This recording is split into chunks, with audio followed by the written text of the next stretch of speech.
Oh, wrong class. So, you guys got my email?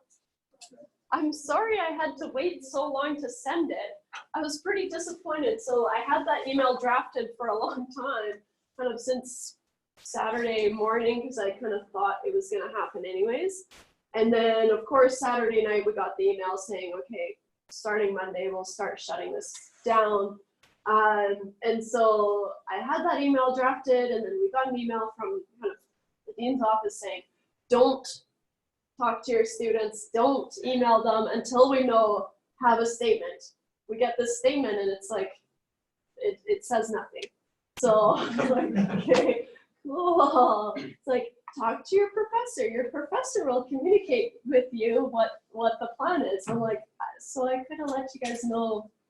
Anyways, that was very frustrating. But anyways, yeah, because I had that email drafted and just kind of ready to go, waiting for my go ahead. Anyways, here we are. We just need to get through this week.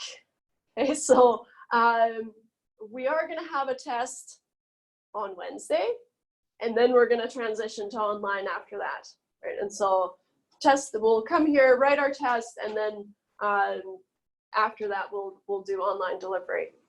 I do not know anything about the final exams. I know that they're meeting today and hopefully deciding something on that.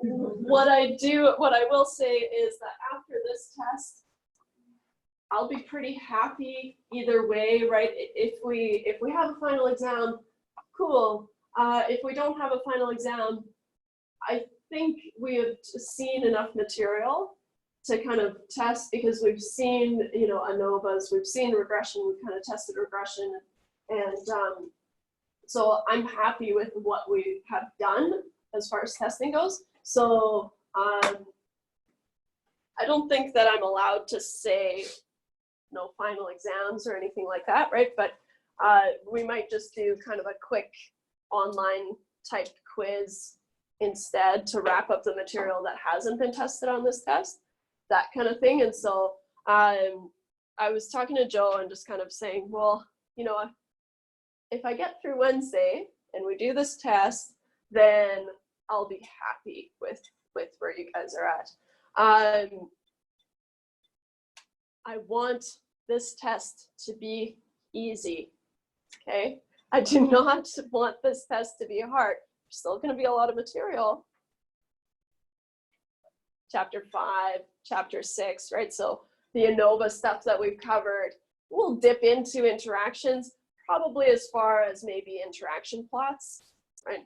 If they have parallel slopes and there's no interaction going on.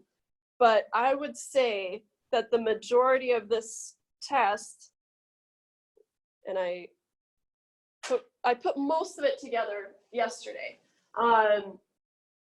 but I don't have it completely all together, and so that's why I don't have the same type of review format that I did last time. But basically, I want this general Anova document that I gave you, right, with all the ins and outs of a general Anova. I want that to be 70% of the test, right? So as long as you know all the ins and outs of a one-way Anova, right, just one treatment, or one treatment variable, I guess. And this is the PDF, which I haven't really updated. I moved some things around, but all the concepts are all there and they're all the same. So, but as long as you're able to kind of work through this document and know all the ins and outs, right? What are the assumptions we're checking, right? If I gave you a residual plot, what do you know? What do you look for? That kind of thing. And I'm so sorry. Your lab 4s, so they're in my inbox. I'm getting to them today, because I will do that and send you guys feedback. But I've kind of opened stuff up and it looks good. So I'm not worried about it, but I do want to do that, obviously. Yeah. been kind of crazy working a lot this weekend. So it's gonna, yeah, get it all sorted, get it everyone figured out. All right. Oh, there are blinds in here. Hate to close out the sunshine, but it's hard to see, isn't it? Did it even help? Yes. Okay, good. So what I want to do, right, is just when you're studying, focus your efforts on the one-way Anova, right? And so let's start a little document here.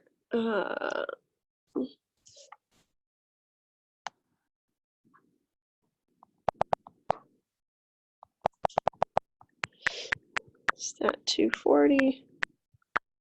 Oh, and then at the end of the class today, we're gonna do my evaluations. Dean's office is like, don't forget to do your evaluations. Like, okay. Yeah, I'm like, okay, whatever. We're just gonna do them. Have you guys done them before? So you know what it means. Okay. Little bubble sheets, whatever. We'll do those at the end of the class. So test 2 is on Wednesday.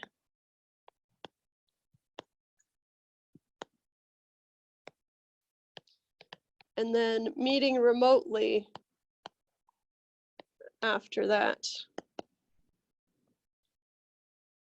And I think it said for the rest of the term, it was just leaving the final exam kind of open-ended. They are letting us adjust the syllabus, so, but just don't worry. Whatever gets you the best grade that I can get you, that's how I'm gonna adjust these grades, okay, kind of as a collective. So whatever gets you the best grade that I can kind of push you to, that is what I will do. So don't worry, I know that's important. Well, yeah, it's as a collective, so not individually. I'll have to assign an overall marking scheme, but I'll do that. Right? So, but we will be meeting remotely. But for test 2, let's figure out what we've got. And so it's going to be on chapter 5. And then I think we went up to 7.2 or something like that. Chapters 5 to 7.2-ish, right? I'm not too hung up on the chapter 7 stuff, the interaction plots or the interactions, just because we didn't really have time to talk about them that much, right? So I want to focus on chapter 5 and a little bit less but on chapter 6, right? So kind of where we started, what we've been building on, what we're kind of comfortable with in chapter 6. And then from chapter 7, basically interaction plots. I think there were a couple of other things that we talked about, but oh.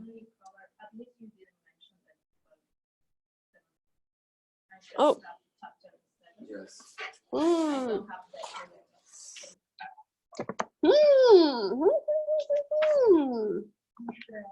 Well, how uncool of me. So just 7.1. What is, oh, where did it switch to 7.2?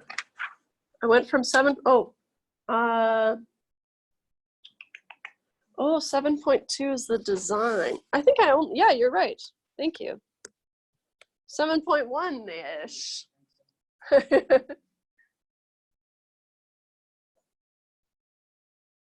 Thank you. You can handle it, but not this week. No. I'm not gonna do that. Because I'm guessing I'm not the only one who's kind of throwing stuff at you. Like, the ship is sinking. Need to figure this out. It's not sinking, but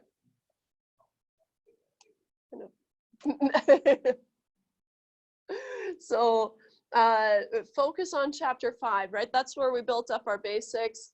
And so talk about things like, so from chapter 5, and I'll just steal this this blurb here. And like I said, I think I updated some of this ordering. Oops. Come on.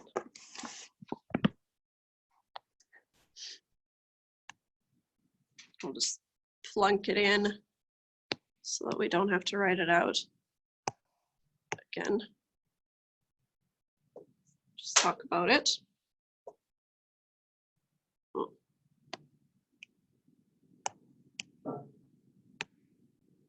How can I? There.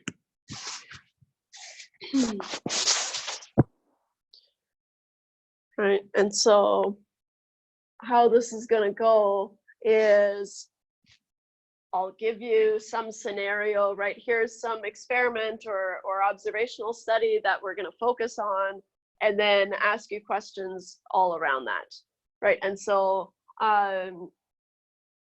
first thing, right, if I give you a set of box plots, then if I ask you, okay, what do you see in this data? Does it look like an Anova might be appropriate, right? And so you want to plot the data, or I give you the plot rather, and then you're going to look for symmetry in all the responses, right? And so this is going to feel hopefully feel very familiar, and that's what I want for this test, right? I don't want you to go into it feeling like, ah, just chapter 5 and chapter 6 essentially. So we want to have symmetry around the medians or the means. If it's symmetric, right, then the median is the mean. Right? And then we want to have roughly equal spread, right? And so those are things that we talk about. And then later on, we can check that assumption by checking the max standard deviation over the minimum standard deviation. And if it's less than 2, then we're good to go, right? Which is on here too. But we can figure out if we need to re-express the data, right? Do we need a transformation? And so I might say, hey, does it look like we need to do a transformation here? And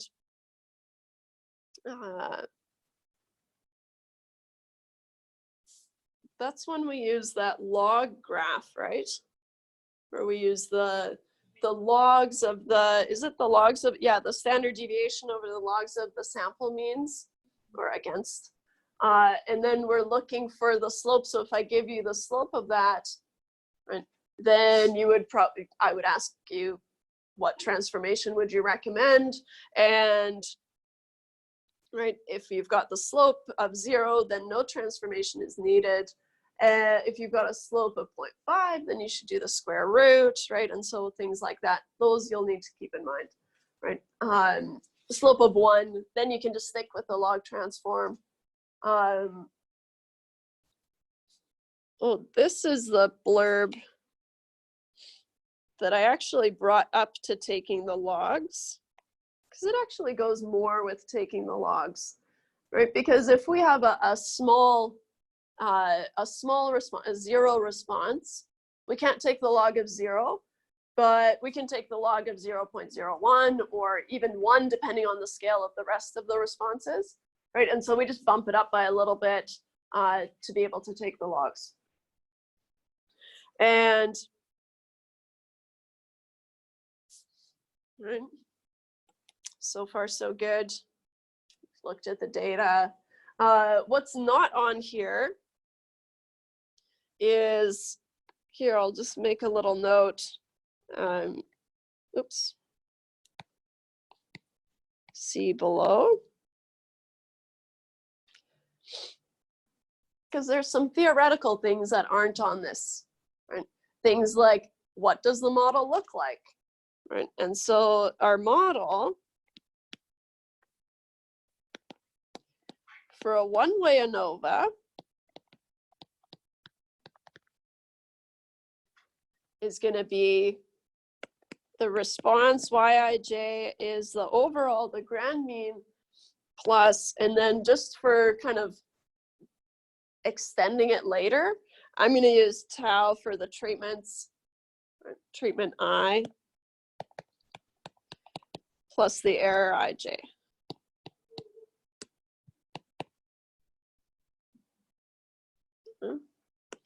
So here, this is our overall mean. And here are our I treatments, treatment effects.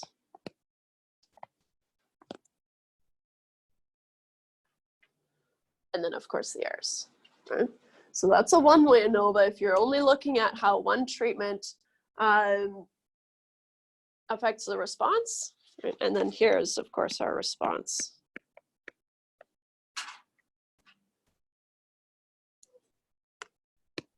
If we take this into a two-way ANOVA, right, chapter 6, then we extend this a little bit. So our two-way ANOVA, same setup, Yij is mu, the overall mean, plus tau I, so the treatment, plus the blocking effect, beta j, plus the error. So same idea, but now we've got this blocking effect.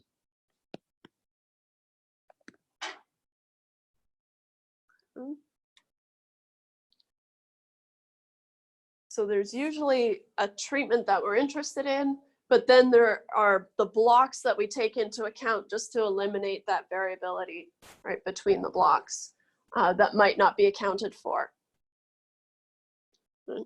And so here are our models for our one-way ANOVA, our two-way ANOVAs. This is an additive model. Same with the other one too, but additive model.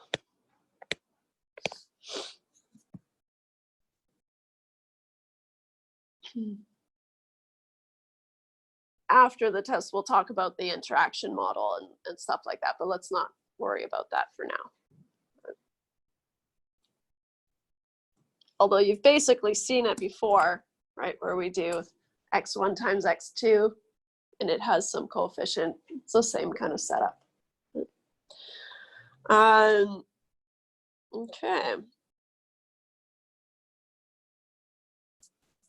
I'll say see below for models.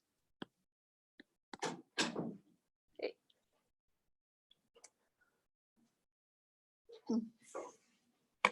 Okay, so that was kind of one theoretical thing that I do want to throw on there.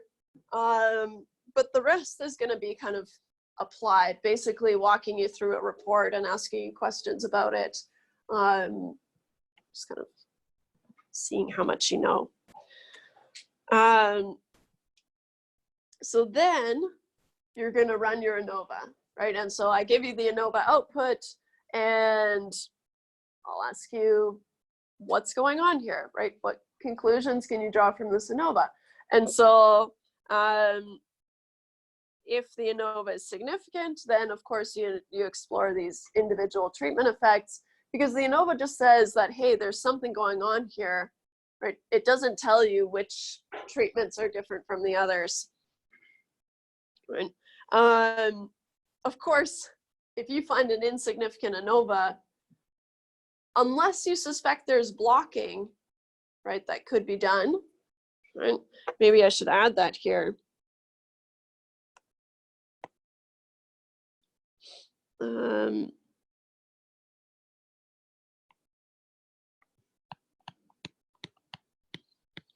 Unless you suspect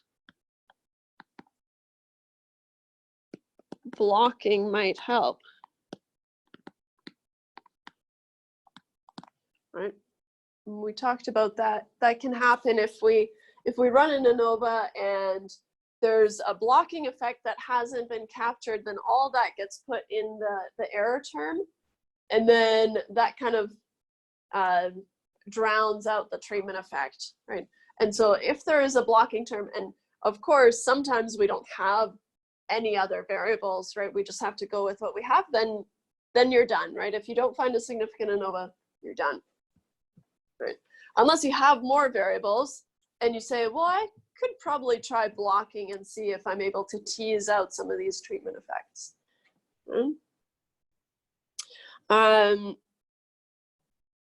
Once you've fit your Anova, you're going to do your residual analysis, right? And so I'll give you some residual plots and ask you to talk about them. What are you looking for? Well, we're looking for random scatter around 0, right? Usually they're going to be side-by-side box plots of the residuals across the groups, but same thing as in regression, random scatter around 0 for these. And then we're looking for no sort of patterns, right? Nothing kind of, sometimes our groups, right, are ordinal. So we definitely don't want to have some sort of pattern as we move through these groups, right? As we move through some sort of time variable, essentially. And so we want random scatter around 0, random even scatter, I guess, same variability roughly. And then we can check to make sure that our residuals are normally distributed. So I would say there's 2.5 things to talk about for the residual plots. I say 2.5 because we want random scatter around 0, but we want it to be even too, right? So that's what we're talking about. And the plot of the model command gives you 4 graphs, basically to look at the same stuff, right? Or you're looking for random scatter around 0, and then you want your residuals to be normally distributed, right? Usually using a QQ plot.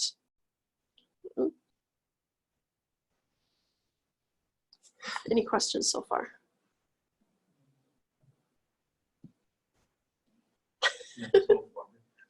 None so far. So far, so good.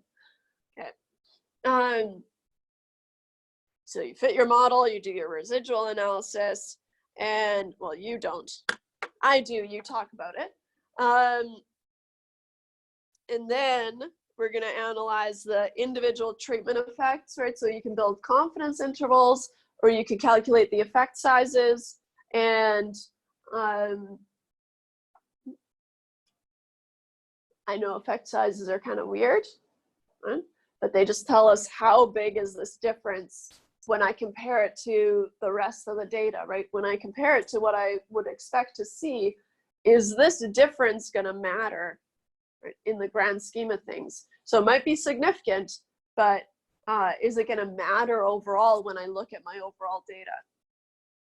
Right, so that's what effect sizes are. Do you guys want to interpret the effect sizes, or would you like to calculate the effect sizes? Interpret. You surprise me. Okay. Yeah. I know. I thought you were all going to say calculate. Because calculate we can do it automatically. I know, but it's on paper. Yeah, it's on paper this time. Okay. I know, so you surprised me. I was going to do a calculate one, but you guys all want to interpret them. Give the question to interpret now. Because interpreting is kind of tough, right? But so effect size gives you the amount of significant value. Your interval says if it's falling between this interval, it's whether if it's significant or not. Well, so that would be a confidence interval, though, right? Yeah, but for example, standing in line, if your effect size is 2 seconds, 2 seconds is your effect size, but the other thing gives you whether it is effective or not. Yeah, so sometimes 2 seconds can be effective, 10 seconds can be effective. yeah. How would you integrate that? So That's what I do. yeah, that's really like we just want to know, does this difference that we found matter, right? A bigger effect size is going to make it matter more, right? And then we've got thresholds for small effect size, medium effect size, right? We said 0.2 is a low effect size. Usually 0.5 is kind of a medium effect size. So let's throw those on here.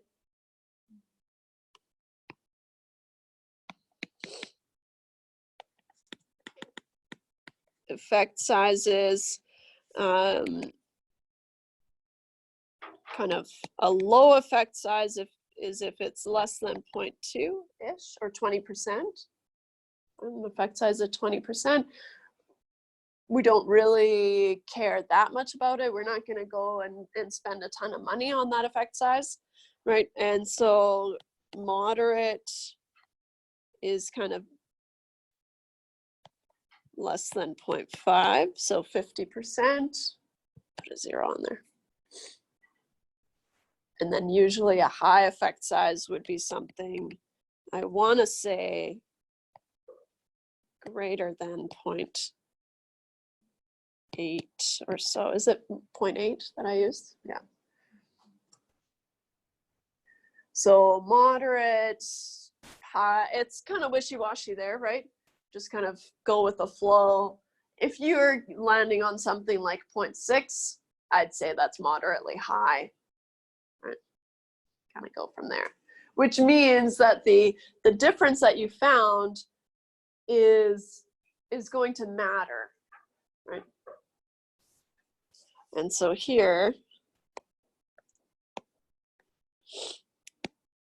the difference will, and I'll put in quotes, kind of matter, right? So that's our effect size. Yeah. On the lab board, yep. So there are 2 types of effect size that we measure, right? Yeah. One is against the overall mean. Yep. And the other is against each other. Against each other. So yeah. Against the overall mean, the initial measurement at time 0.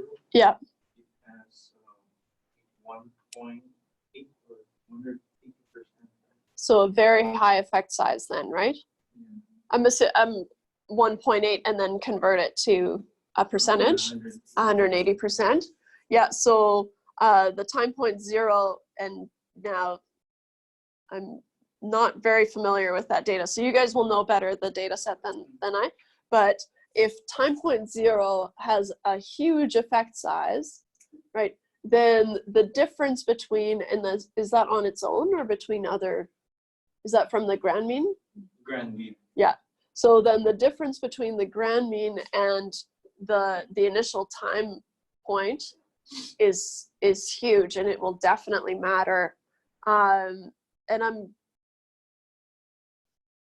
tempted to say that would translate to, okay, well, where you start is gonna make a big difference, but I'm not so familiar with this data set quite yet. So that's why I'm sorry.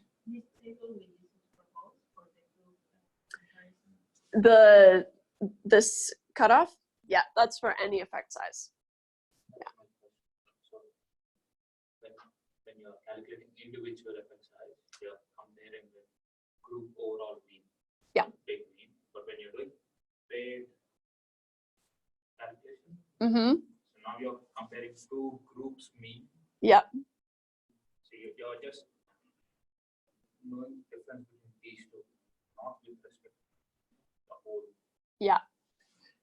Those 2 things in this scenario, what's their effect size, right? How big is the difference between these 2 things? You're not concerned about the overall.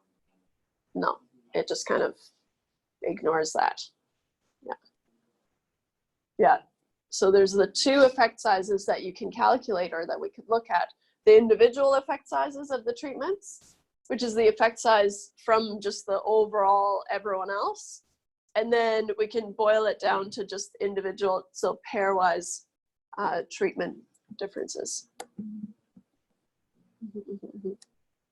How would you know that this is different from the overall? When you're just taking the pairs, let's say we both have small mean. Yep. But group has a bigger mean. But you're not comparing with the group. You're just finding the difference between us dividing by the standard deviation. But it's using the standard deviation as the square root of the mean squared error, right? So I think it would just take it, that's how it would take it into account. Pretty sure. And I'm just kind of on the fly here, but I think that's where it would take into account the rest of the data, right? Because it doesn't just look at the mean squared error for those guys, it looks at the overall mean squared error. In a situation when because you first calculate the group mean, and after you do groups, there's any result of the comparing the group mean that is going to avoid to calculate the other.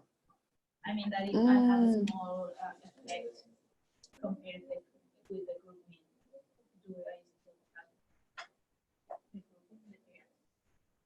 No, usually we would boil it down to the effect size between things that we're interested in. So you don't need to find the effect size of things that, you know, don't look interesting. So what I'm kind of hearing is there's something that doesn't look very interesting, right?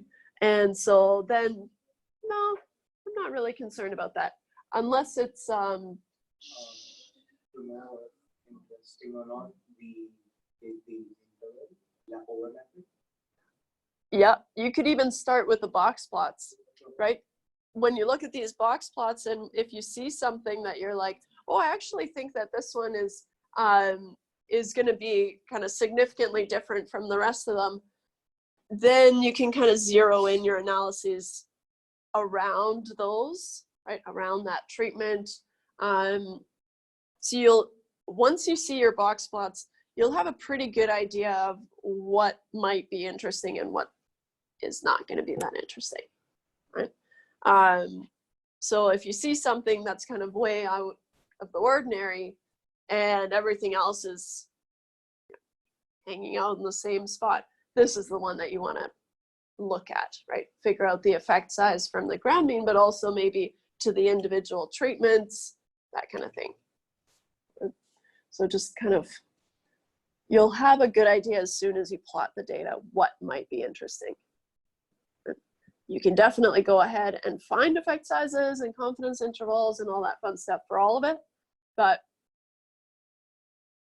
you don't want to have that broad of a scope for your research paper, right? You want to kind of drill it down pretty quickly.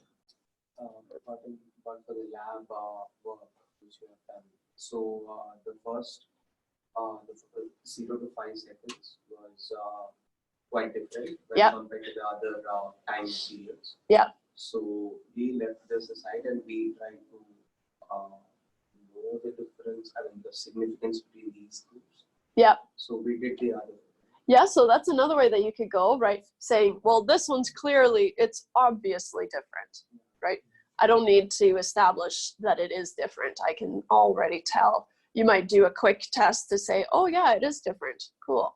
And then you can kind of put that to the side in your mind, and then you can just focus on the ones, right? Maybe try to figure out if there's any differences in these more similar things. That's another way that you could do it too. Yeah, yeah, it just depends on what question you want to answer, really. Yeah, and if you have the luxury of making up your own question, then, right, you go for it. No, no, on the test, I'll tell you what you want to test. Okay, well, any other questions about those? Oh, okay, so we've got this list here. Oh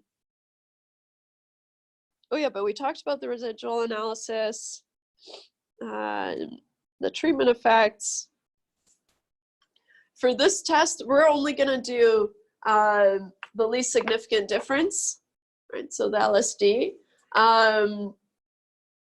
which I'm sure you used on your lab. I'll know later today when I actually sit down and read them. Right, but where we find, okay, the least significant difference is this. So anything that can be grouped, you know, kind of held together with a length of that much would be put in the same group. And that's how we're able to determine if we have any differences or not. And so the least significant difference, we use it to do multiple comparisons, right? And so one thing, it's already on here.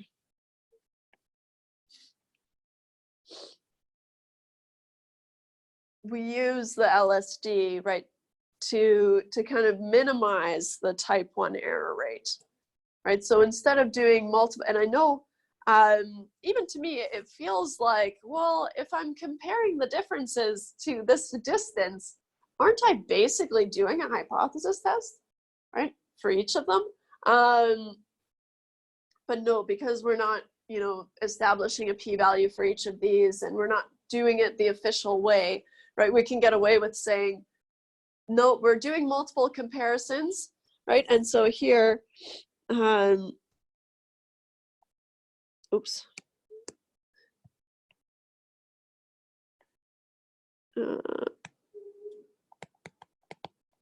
Multiple comparisons using LSD. So these multiple comparisons are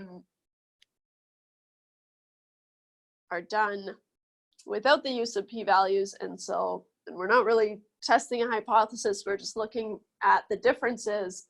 The difference amount, is it greater than the LSD? If it is, right, then we say, okay, yeah, they're different.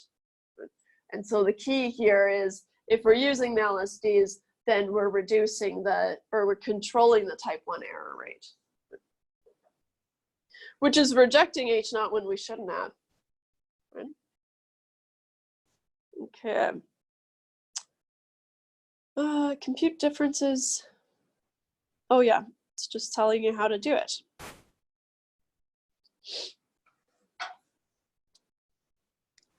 And then it's got the very vague blurb about, of course, the conclusions that we're able to draw depends on how you collected your data, right? If we've got an experiment, then we can say a couple more things, right? An experiment means that we can say that there's some sort of causation here, right? Whereas if you have an observational study, then we can't establish causation, we can establish a relationship, right? And so an observational study, there's a relationship, whereas an experiment, we can say, we can push it as far as causation. A properly designed experiment.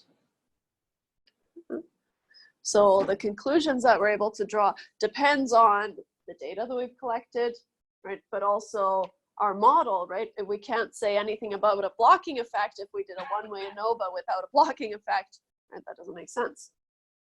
So that was kind of more obvious. But any questions?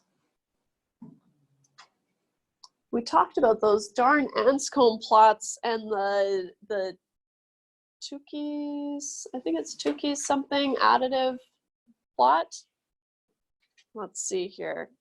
Because I would say that they just kind of tack on to step number 2, which is really long, right? Figuring out if you need a transformation. And so the Anscombe plot, now I'm completely drawing a blank. Anscombe plot tells us what?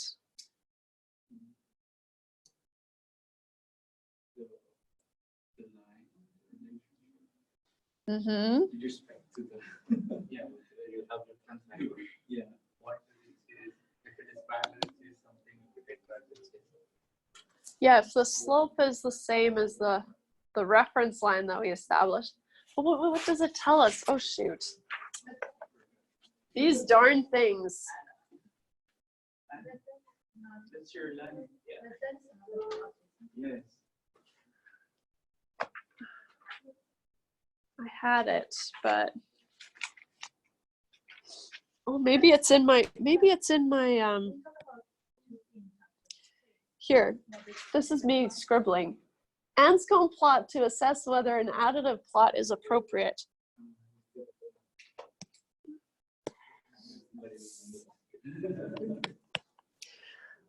But then there's Tukey's plot for non-additivity. What's the difference? You talk about that, but you didn't. Yeah, we didn't look at one, right? Do you mean the Anscombe plot or the Tukey's non-additivity? We don't have reference. We just went through like different models with the comparison values, and you gave us the formula. Mm-hmm. Comparison value. Oh, right. But then you just end up at the slope again. Put up the residual comparison value. Yeah. If the point follows the line, we can use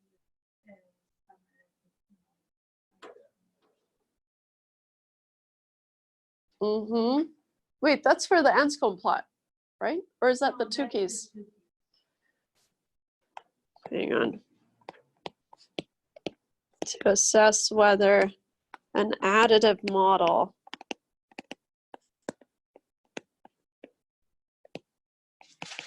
is appropriate.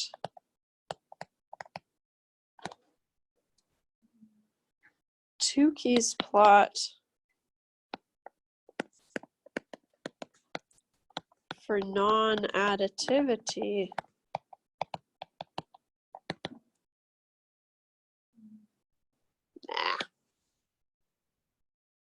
scratch it.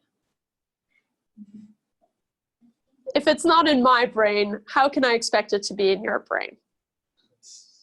The Anscombe plot is one of those things that I know I stumbled on the first time I talked about it, and then we talked about it another time. So now I feel like I should be able to master it, but clearly, I don't know. Just not my day. But if I give you an Anscombe plot with a reference line like this,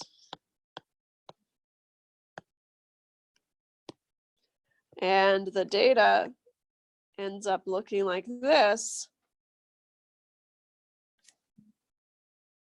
that should be okay, right? Because then we can use an additive model, right? So an additive model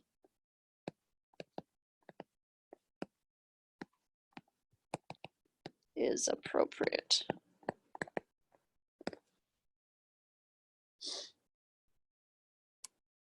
How about that's what I'll do for the Anscombe plot?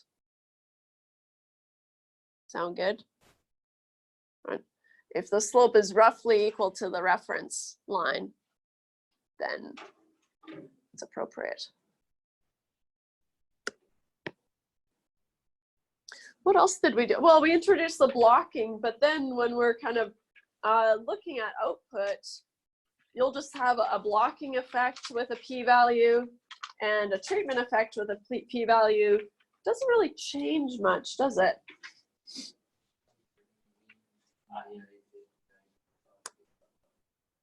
All that fun stuff. Yeah. Do you guys want that theory or no? No, just applied. Just see something, do something.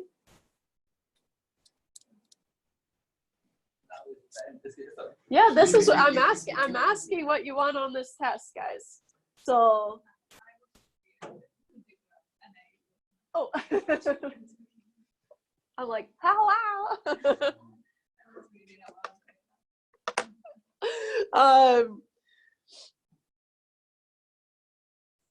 What do you guys want on there? What do you think would be some reasonable questions? Yeah, of blocking. That's the question. Yeah, sure. I'm completely open to suggestions because I want you to feel like you've had some sort of control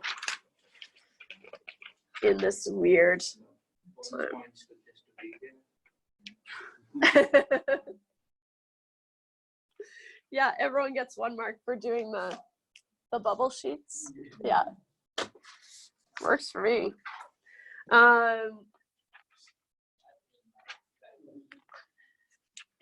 Let's see here. Well, it's tricky because we didn't actually do anything really in chapter 6. We established everything in chapter 5, and then we just added that extra little component of the blocking. But then how we check our residuals stays the same, right? How we check stuff stays the same, right? If we need a transformation, it stays the same. We just do it on the treatment and the blocking. I don't know. There's nothing really.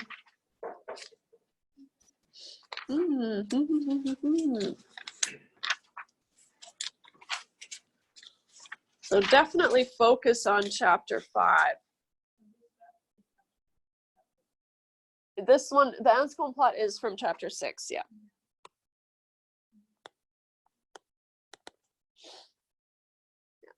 In fact, it's from 6.2, I want to say.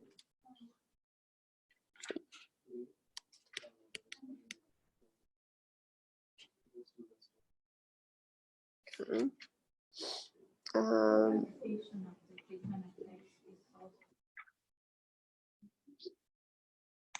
Well, I think we talked about some treatment effects in chapter 5, definitely. But then we introduced the blocking.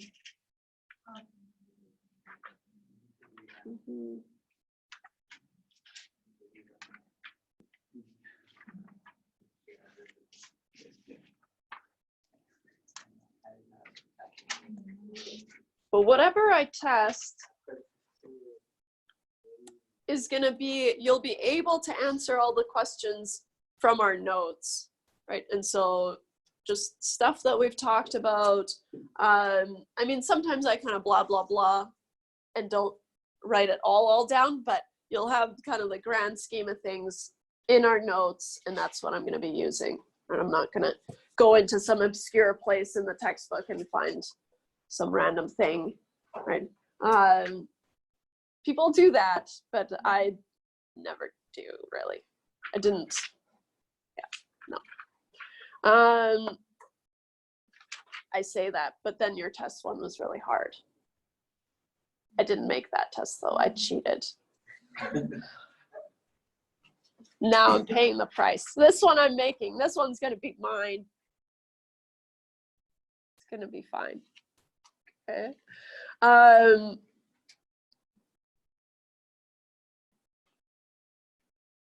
I feel like if you've got a good handle on all this stuff, I'll be happy, you'll be happy. Happy to know all this Anova stuff, right? Any questions though? I know, yeah, definitely when you start reviewing, I'll be around. Like I said, I worked myself to the ground this weekend, and now I sound like this. I feel fine. I know. Shouldn't be here. I can't afford not to be here today. And then so I mean, if I wake up tomorrow and I'm worse, then I will have someone else come in and vigilate the test. I think I shouldn't be here if I'm sick, but it's just my nose. Stay away. I know it's bad, but who else was gonna come talk to you today? Huh? Surprises? Surprises. No, none that I can think of right now. Surprise final exam. Yeah.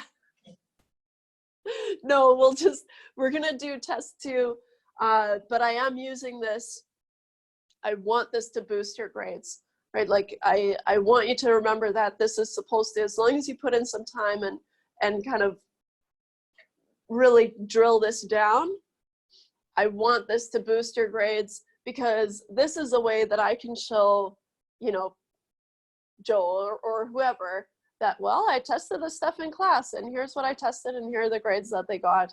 And then I can shift some of the weight from test 1, which wasn't as good, to hopefully this test 2. So I am trying to use this to bring up your grades, right?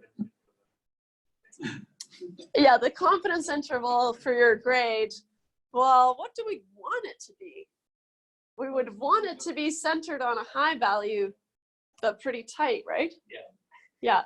So I'm 50% confident. So that's the only way to make it tight, right? That the overall grade in this course is going to be, now remember, 50% confident. Between, I don't know, but it's a fun thing to think about, right? Do you want a tight interval? So it's really confident, or not very confident, but very precise. Good. Okay. Any other questions? Not really the type of review that I want you to do, but I'll post the other PDF so that you have it. I know I posted the HTML. I can't remember if I posted the PDF as well, because I did kind of, like I said, I moved this guy around. Yeah, I think it's just, I did the PDF and then I didn't really like how it looked, so. But it's okay. I'll post the PDF so that it's easier to work on. And then after this test, right, we'll transition, we'll just be on Zoom, which is going to be so weird for me because I feel like I use my hands a lot. How am I supposed to do that on here? Kind of here to here. I don't know. I'll figure it out. I'll have to have another camera. It's like this. So I wish I could tell you more about the final exams. Like I said, I hope that that's what they're meeting about today. I know they're having a big meeting and trying to figure stuff out. Hopefully they'll be able to tell us, you know, if we're going to be back on campus for final exams, or if we're going to not be back on campus. I don't think that we'll be back on campus for final exams. So, but that doesn't mean anything. It's just me thinking, right? Right, and so, yeah, so that's why I gotta just get through this week and try to figure it out after. All right. You guys have another lab due? Is that true? Yeah. When does that due? I think 1 or 2. I know I've got lab. No, next week. Oh yeah, and it's itty bitty assignment, right? Yeah. Yeah. Cool. Oh, okay. So on Monday, next Monday. Nice. Okay, good. Because I don't want to, and we can push that even later if we need to, right? If you guys need, do you need more time than next Monday? Okay. If you do, because it's a crazy time, right? I definitely don't want you working on it this week. I know you've got a lot of other stuff going on. So, I mean, you're welcome to work it on it. That, I'm not saying that. But I don't want you to kind of use up all your time working on that. Right? So if you need more time, let me know before it's due, and then I can push it. Okay? All right. I think that's all I felt like I had to say to you guys. But this is your chance. Chance for what? Yeah, chance for what? Chance to ask some questions. Or tell me what you want on the test. In the lab that we made before, we have that more clear because we went through the exercise. Exactly. Yeah. That part shouldn't be that bad. I think so. The That's what I'm other hoping. part that we talk about, if we start, maybe Yeah, if we 'cause- start doing exercise, we are going to have a lot of questions. So if we stay on what you talk about, maybe it's still fine. It's just going to be what we've talked about here in class. Okay. All right. Yeah. When you see a block, box block, Mm-hmm. then this is the first initial box block what you draw from your data. Yeah. So you have 5 categories and they look symmetric. Yeah. From Q1 to Q3. Yeah. Their median varies. Mm-hmm. So that means, are we supposed to do Anova or we just scrape it? No, you can still run an Anova. We can still do it. There might not be anything going on if the medians are all roughly the same, right? Is that what you said? If they are not same. Oh, if they're not the same, then you'll probably get a significant Anova. Are you worried about the spreads? Yes. The spreads we can handle. We can look and see if we maybe can do a transformation, right? A log transformation. Maybe we're able to tighten those up and just kind of make them more symmetric. And so that's when you kind of sidestep into step 2, where you try to figure out if you need a log transformation or not. And so definitely if in step 1, right, if the variability is not roughly the same, then the next step that you could do is try a log transformation or just do the proper procedure and figure out if you need any sort of transformation or if it's going to help. And then base it off of the slope and then use the transform data if that's what you find. Mm-hmm. All right. How are we feeling for test 2? I know, out of nowhere, out of the blue. Way less material though. So that's gotta be good, right? All right. No questions, no comments.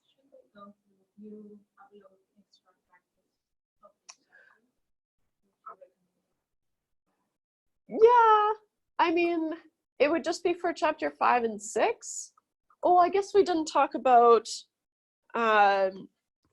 just because, let's talk about an interaction plot. So from step 1 till step 12, that pretty much summarizes chapter, step 7. Yep. Pretty much summarizes chapter 5. Pretty well. Yeah. So that's what we do through the chapter 5. Yeah. And then now I've kind of added stuff in as we went, right? Things like, I didn't ask you about the theoretical model, but it's something I should probably ask you guys about, right? So know the theoretical models like that. And in that process and in which stage we introduce block? So here, right, it would probably be at the very beginning if I said, okay, is there a treatment effect with this block, right? And so, so for that, don't we need to plot anything? I would still plot the response against the treatments. And then remember how we were able to separate, maybe do different colors or something. So do dot plots to look at the blocks, how they behave. If they're kind of distinct in each group, then there's probably some blocking going on, right? If they're all kind of like everywhere. And then break them into blocks. Yeah, then use a blocking effect. So the one thing that I wanted to throw on here from chapter 7 that I almost forgot, interactions, but really just an interaction plot, right?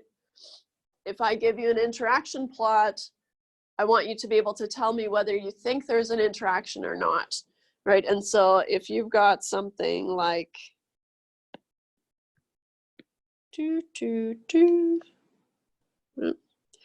and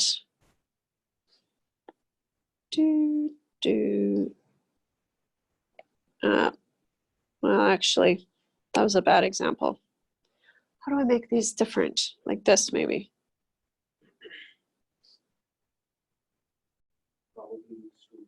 So obvious.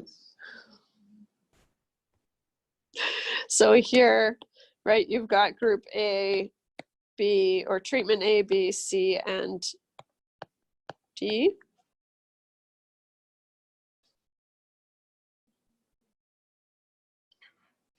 Because you don't have these parallel lines,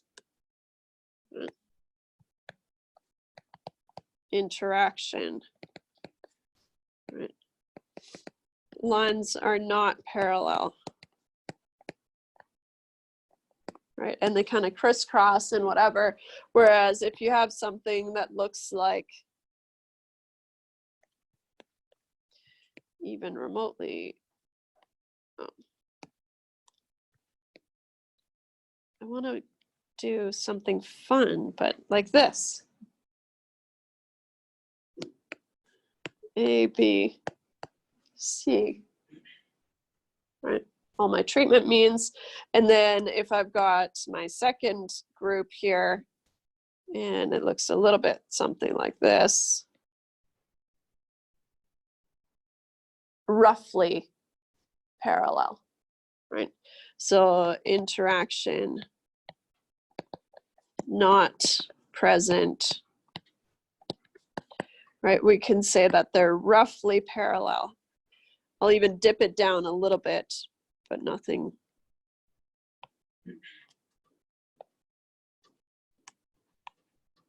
Like that, how about? Roughly parallel. So I'll just give you an interaction plot. Do you think there's interaction here, yes or no? No, because they're roughly parallel. Yes, because the lines are not parallel. They're parallel in some parts, right? But all these things are kind of crisscrossing and going all over the place. If you have interaction, doesn't some multiplication? Yeah. Yeah, but we didn't get there. We just talked about 7 points, so we'll leave that for later, right? Before doing that, we are supposed to do an Anscombe plot to know. Yeah, if there's an additive model. Yeah. So this is very similar, right? So you're looking for parallel lines, one, if you've got an additive model, or two, if there's some sort of, if you're looking for an interaction and you don't want one, then you're looking for parallel lines. Good. Yeah, that's the only thing that I'll give you an interaction plot. Tell me if there's something going on. So additive model is like, let's say we have 5 pairs and 5 adding together linearly, or multiplying pairwise and then adding. Like let's say 5 and we have 2 treatments. Yeah. So 10 effects we'll be having. So here, so is it like 1, 2, 2, 3? If I do treatment A and treatment B, right? So we've got these 2 treatments and we've got these means and the reference line, right? Because here's the mean for group A in block 1, mean for group B or treatment B in block 1. If we put on another one here, this we would say is additive, right? Because this is group 2 now. So it went from here to here, and even though it increased, right, it increased by the same amount, and so that's when we say it's additive. right? Because we're just able to add on another layer. Depending on where we started and where we ended, right? They're going to start and end at the same places, kind of with respect to where they started. So, and then also we did, so maybe I'll throw that in there. The interaction, right, is the difference between the differences, right? And so kind of the same idea here. If there's a difference between where we ended up in treatment D, right, and there's a difference between the groups, and like I said, I'm not going to put this on the test, but the interaction is a difference of the differences. And so we looked at that two-way table where we calculated the differences in the treatments and Differences clockwise. yeah, blockwise. And then we compared those differences. And if they were different, Then there is no interaction there. then there's no interaction. And which also puts us at, well, then we don't have an additive model, right? Here there's a difference. Here there's a difference, but that difference is the same. If you had an interaction here, this one would be like this, right? So here there's a difference, and here there's a difference, but they're not necessarily the same. I think that's plenty for you guys for this test. Well, blocking on both, yes, we understood, but probably we need to do an example. Probably. I think lab 5 will solve that quest. Probably. I would, so that's why I want to get lab 4 kind of done and back to you today. I'm sorry it's taken so long. But that'll give you plenty of feedback for this test, right? Probably also lab 5, but now it's a due later, so I'm not expecting you to do that. And the format of it, sorry, I missed the first half of the class. So Oh, like multiple choice questions like last time. I might throw a couple of multiple choice on there, just to kind of, what's this, what's that, right? But most of it is essentially me writing a report and asking you questions about it throughout. Like Yeah, so I'll even do things like, was this an experiment or an observational study? Right? Start there, right? Start very kind of basic. What's the response variable? What's your treatment variable? And that kind of fun stuff. All right. So we're gonna do these valuations. First, I'll stop this here.